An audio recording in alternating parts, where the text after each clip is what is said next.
আসসালামু আলাইকুম, আমি ডাক্তার সোহেল রানা বলছি। রমজানে ডায়াবেটিস রোগীদের জন্য করণীয়।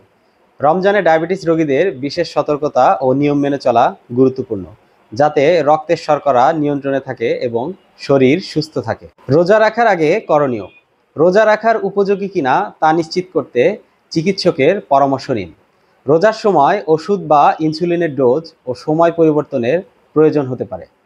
রোজার আগে রক্তের গ্লুকোজ লেভেল নিয়ন্ত্রণে আছে কিনা তা নিশ্চিত করুন। সেহরি ও ইফতারে করণীয়। সেহরিতে কি খাবেন? জটিল কার্বোহাইড্রেট, লাল আটার রুটি, ওটস, ডাল, ছোলা। উচ্চ প্রোটিনযুক্ত খাবার, ডিম, দই, মুরগির মাংস। শাকসবজি ও আঁশযুক্ত খাবার, পর্যাপ্ত পানি।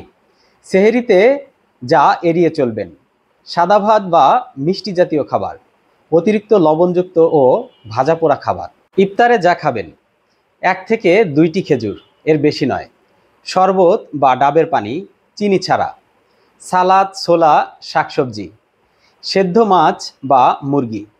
ইফতারে যা এড়িয়ে চলবেন: ভাজা পোড়া, পেঁয়াজু, বেগুনি, সামোচা। সফট ড্রিঙ্কস ও মিষ্টি জাতীয় খাবার এড়িয়ে চলতে হবে।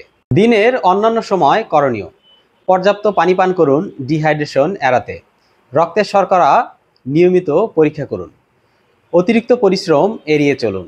ডাক্তারের পরামর্শ মেনে চললে ও সঠিক খাদ্যাভ্যাস বজায় রাখতে পারলে ডায়াবেটিস রোগীরাও নিরাপদে রোজা রাখতে পারেন। স্বাস্থ্য বিষয়ক সুন্দর সুন্দর টিপস পেতে আমাদের ফেসবুক পেজটি ফলো করুন আর ইউটিউব চ্যানেলটি সাবস্ক্রাইব করতে ভুলবেন না। আর বিস্তারিত জানতে ভিজিট করুন redonpharma.com। ভালো থাকবেন, সুস্থ থাকবেন এই কামনায়। খোদা হাফেজ।